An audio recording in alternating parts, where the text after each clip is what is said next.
deal. Good morning, everybody. Hope you're doing fantastic on this Tuesday morning. I apologize for that little hiccup, but the wife is numero uno in my life, and she needed something, and I need to make sure that she's took care of, right? So, hope everybody's doing good this morning. My name's Chad Free, and I am coming to you live just outside of Greenville, South Carolina, and I'm a wealth strategist. And I believe that true wealth is an abundance of everything that you value. And the only way to get there is to take control of your mindset and your money. And those two things actually prevent people from ever experiencing and pursuing their purpose because they're so focused on surviving that they don't even know, they don't have any time or capacity to think about thriving. And so that's my mission. That's my calling. And it sounds so easy, but for some reason, it's just really, really, really hard for people to do. So before we get started, let's start out with our affirmations. You notice, Brock, I got my shirt on today, right? Wake up, wake up, wake up. All right, all together, let's say it. I am created on purpose for a purpose, and you are created on purpose for a purpose. Now, I'm going to make a little funny here, and look, I am who I am, and I'm transparent and authentic. I like to people watch at the airport. Anybody like to people watch at the airport? And this is bad, y'all, but I'm a human, right? Some people you scratch your head, but I have to catch myself. This is really bad, y'all. This is a two-edged sword, what I'm about to say. But if I'm truly meaning that affirmation, that person, those people, they're created on purpose for a purpose too. Right? We're all one of one. Like literally, some more than others. You know what I mean? That I don't know if woo. Yeah, I just had to get that off my chest. But anyway, just to have a little funny here. So two Tuesdays ago, I asked the question, why not you? Why not you? Actually, it was why not me? Right. And I think that stuck with Brock a little bit. Hopefully it stuck with somebody else. Now I'm going to do something else a little off track. D Owens, I'm not asking you to come off mute or anything like that, but have you done your research and truly thought this out about what you're about to have in your house? You're about to have a Texas tornado, Tasmanian devil. That's That what I'm is afraid of. Yep. that is so cute. It's so sweet.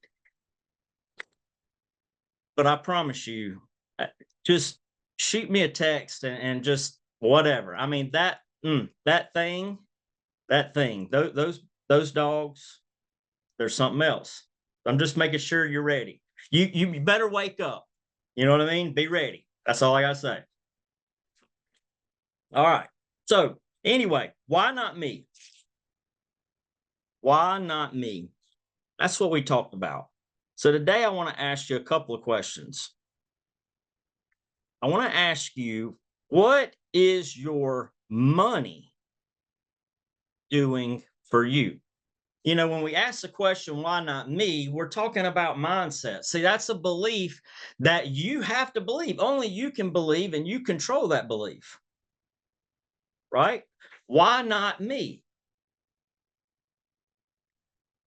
Now, what is your money doing for you?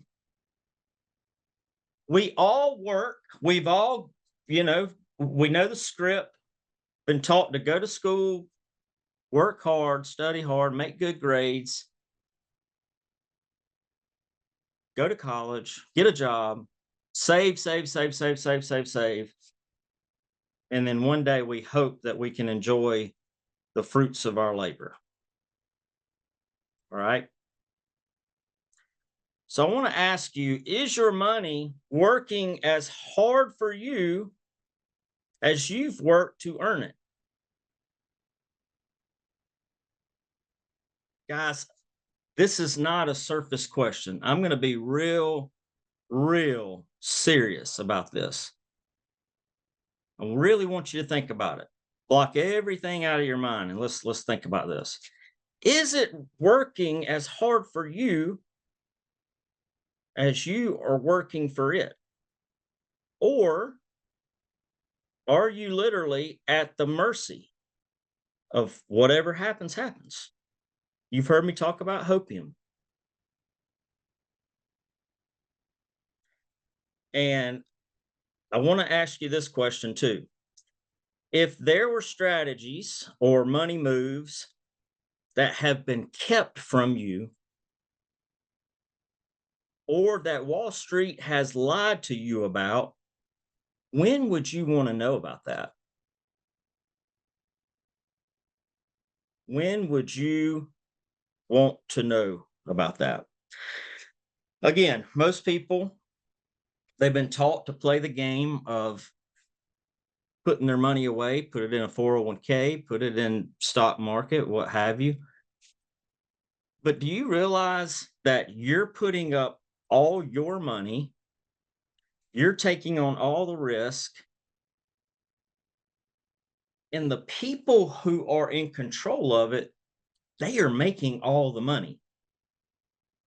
Now, I'm not telling you to go and just take all your money out of the stock market, or I'm not telling you to not put any in the stock market, but I want to read you a case study that I saw yesterday of someone who raised their hand and said, I want to take control of my money and my situation. Okay. And here's the deal. That is all it took. Raising your hand and saying, I want to know. That's the very first step. Most of us are so intimidated and anxious about money. Guys, that was the intent of the script, period. But I'm here to tell you that money shouldn't be your source dictating what you do.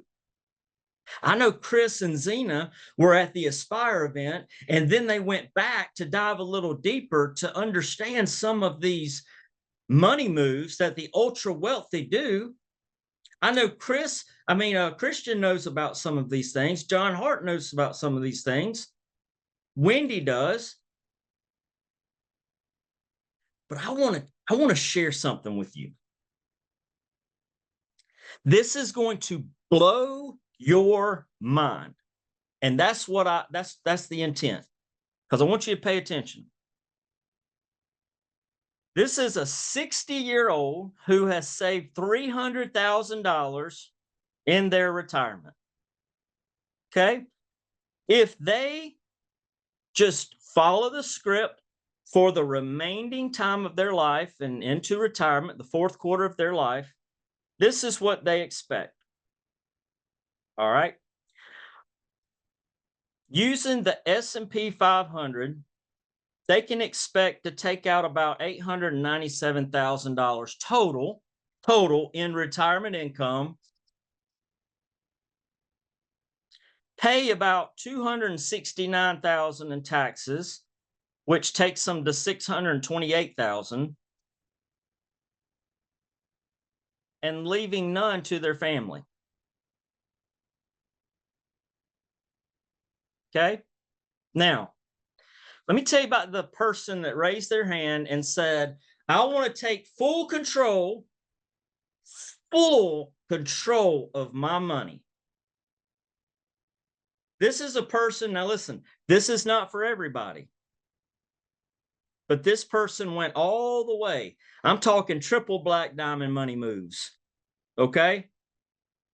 They use leverage upon leverage upon leverage. That same situation, you're gonna think I'm pulling your leg. 7.7 million in retirement income.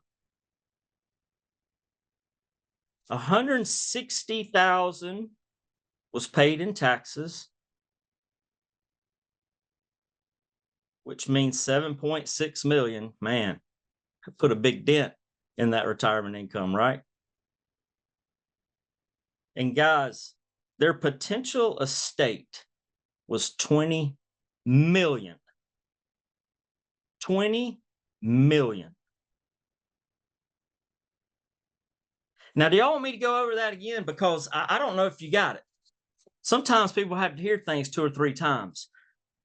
628,000, guys, 628,000 in retirement income following the script. 7.6 million. That's huge. 12 times. Chad, can I 12 ask a times. question real quick? Yes. So on that money, because let's see, I think it was Amanda up here, like how much do you have to start investing and stuff like that? And so did these people take the same amount? Like were they contributing the same exact amount and they just got that drastic of a difference because they learned and did what you did? Great question. So every situation is unique. This is a comparison of a 60-year-old with a 30 or $300,000 in their 401k and the same 60-year-old with 300,000 in their 401k. It is what they did with it once they learned these options. It definitely is projected. Yes. But it is leveraged. It is using your money to make money. It is using privatized banking strategies that have been proven, that you must be disciplined to accomplish that. All right. So here's the deal. Control is the first step and the key to financial freedom. Raising your hand, doing this right here. I want to know what my options are. See, that's the question nobody's asking. Because the industry has made it so complex. Think about it. A lot of people are connecting dots these days. Yes or yes? Like that, Brock. They're starting to connect dots. So we all will admit that they don't teach us this in school. They don't teach us this in school. That's a purpose of it. But it takes people to say enough is enough. Guys, I've never liked a bully, ever. Matter of fact, I love that show that came on for a short stint called Bully Beatdown. Man alive, where they bring back a bully and they get an MMA fighter and they just, they just beat them down. But bullying is not just on the playground. Bullying is taking advantage of people who just don't know any better and knowingly doing so. How in the world they can put their head down at night, I don't know. But let's talk about something else too. All right, just so you understand. Let's talk about Wall Street fuzzy math. Now, I've said this before, and I'm going to say it again, but averages, we talk about do numbers lie? I think I talked about that a few weeks ago. Can numbers lie? Well, it depends on the story that it's telling. Now, these are extravagant, but I just want to prove a point. All right. Let's say that I could get you a 10% average rate of return over the next 4 years. See, that's the industry, what they're telling you. Hey, we'll get you 10% over the next 4 years, okay? And you see I'm nodding my head. I'm the professional. Yep. All right, so let's break down what that looks like and what it could look like. So if you gave me $100,000, the first year you lose 20%. The next year you gain 20%. And if you want to write this down, you can to do the math. And then the next year we lose 60%. And then the next year we gain 100%. Again, this is This is kind of out there, but I'm proving a point that averages can lie to you. That is a 10% average rate of return. But in that fourth year, you now have $76,800. That is not a real rate of return. The real rate of return is negative 23%. Do you get that? How quick are we to jump on something like that? Let's get you a 10% rate of return over the next 4 years, average rate of return. Is that cool? Yep. Let's do it. Boom.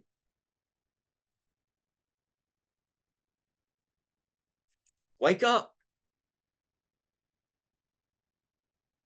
Wake up. If not for you, maybe it's somebody that you care about that could do better with their money. And a lot of us don't want to talk about money. We don't want to talk about money. We're scared to talk about money. It used to be politics, religion, and money. Now we're talking more about politics. Now we're talking about our faith, but we still don't want to touch money. We talk about our business, but we don't talk about our money. Business is doing good. Well, how about your money? What's your money looking like? How's your money IQ? That was something they were talking about at Aspire. And don't forget about taxes. So when you look at that account, your 401k or whatever, and it's in a qualified account, you ask people, well, how much of that is yours? You've heard this before. I know Christians heard it. How much of that is yours? Well, all of it. What you mean? That's fine. Right? No, you got a silent partner. You got a silent partner, and one day they gonna tell you how much they want of that. Right? I think he's actually said that before. Somebody comes to you, they're trillions in debt, but man, they got access to a lot of money. Hey, let's go into business together. You want to? You want to? Right? But I want you to put up all the money. You're going to take on all the risk. And in 20 years, I'll let you know how many shares I want. Good deal? Oh, no, it's not a good deal. Not a good deal at all. So I want you to know, I want you just to take control. That's what I want. I'm encouraging you to raise your hand and say, hey, what else is out there? Do I know all my options? That's it. Because what if on the other side of that stress, that anxiety, you really can take control and you really can see what that looks like, and that you're not going to be on the roller coaster for the rest of your life.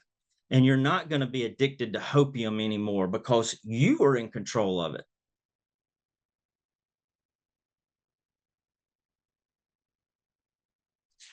That's the question. So the wealthy have been using this for decades and decades. And this is a combinational approach with a bunch of strategies put together, right? And one of them, I'm just going to come out and tell you, one of them's life insurance. But immediately when we hear that word, we're whoa, no. Because that's the script that we've been taught. But banks have more of their cash stuffed away in life insurance than anywhere else. That's where they're holding their money. You look it up. BOLI, BOLI, bank-owned life insurance.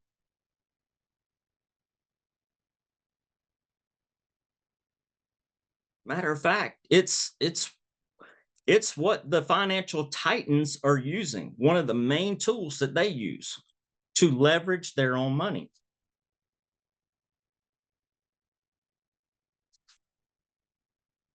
So again, I'm not telling you to take all your money out of the stock market or anything, but what if you were able to leverage your own money to make more money in a stock that you have done a bunch of research on and believe in. That's a way. There are ways, but there's also ways to not, there's ways for you to take control of your money, have access to your money be responsive to change, and it be tax efficient. And there's your little cart, right? Cart. Control, access, responsive to change, and tax efficient. But you got to raise your hand to find out about it, because Main Street um, financial advice is not going to share that with you, because it's not profitable to the industry. Did we connect some dots this morning, guys? Did we connect some dots this morning? Here's the deal. Here's my ask. I am wanting to scale this in a big, big way. It's a mission. You guys know I get yayed up about this. Why would I get a shirt that says wake up? My goodness gracious. Because that was me, guys. I was not in control of my money, and I was in the money business. See, I was relying on knowing the money moves over here of the wealthy, and thinking I knew the mindset of the wealthy, because I was very curious. I asked a lot of questions. I have worked with a lot of ultra wealthy people, but I realized on the inside, there was a void with a lot of these folks. You can have that mindset, you can have that money, but if you're empty on the inside, guys, that is not true wealth. Because we all want different things in our life, right? We all want different things, but I think we would all raise our hand and say that, you know what? I would love to have peace inside and not be worried when I lay down my head at night. And unfortunately, money is one of the things that keeps people's stress level so high and anxiety. But you must make that decision to take control of it. I need partners. Here's my ask. A lot of insurance companies, when I say that, I mean like independent um, property and casualty companies. What that is, that's folks who sell mostly home and auto and commercial accounts. Most of them have the license to be able to offer these strategies, believe it or not. And most of them have the people already. And so I'm looking for that partnership, but I don't want to just throw it out there, come one, come all, bring it on. I want people who are aligned, folks who you feel, maybe if you said, you know what, I need you to talk to this person, because he's got a great heart, she's got a great heart, they are on a mission as well to do good for people. Those are the kind of partners that I want to partner with. And so I want to help as many people as I can. So anybody that you feel would be a fit or a match that I can talk to, I would love to hear back from you. I'm not going to call Michelle out, but Michelle, I saw some pictures the other day, and I think maybe you were there at the chamber event or something with a person that Ryan Insurance. See, I stalk, I'm looking, I'm looking. I'm always aware, so I can be prepared on Tuesday to call you out, girlfriend. But that's the kind of person it looks like that person could possibly be somebody that I would want to connect with. Y'all like that? Man, I just come right out and ask it, didn't I? But I just want to tell you, that's what we're looking for. That's what we're looking for. And some people, maybe they don't understand that. Well, that's where we come in, and we can partner with them and offer those services to their people. And now they can say, hey, we have a financial division now that we can help you with your money. And guess what that's going to do? That's going to help their retention on that client as well. So, if you want to know more about any of the things that I talked about, I want you to reach out to me. Reach out to me. Remember what I said. You just got to raise your hand. You got to raise your hand and say, hey, what are my options? And I'm not promising that I can help everybody. What's Derek say? I want to help anybody, but I'm not for everybody. There are certain requirements that, I mean, you got to have some money. You have to be able, you must be earning. You must be earning enough to put away some money. But what if I could show you how to take it out of your left pocket and just put it in your right pocket? You still own the money, but in your right pocket, it's a lot more powerful because you're not giving up control of it. Actually, you know what you're doing? You're taking control of it. So, guys, I appreciate all of you. Oh, I'm over. Oh my goodness. I wasn't looking at that. I was not looking at that. I apologize. Anybody got any questions before we hop off here? Anybody? I think my information is in the chat right there. Y'all can reach out to me. I'm so sorry. I like to land that plane right on time, but man, I was yayed up, Brock. I was yayed up.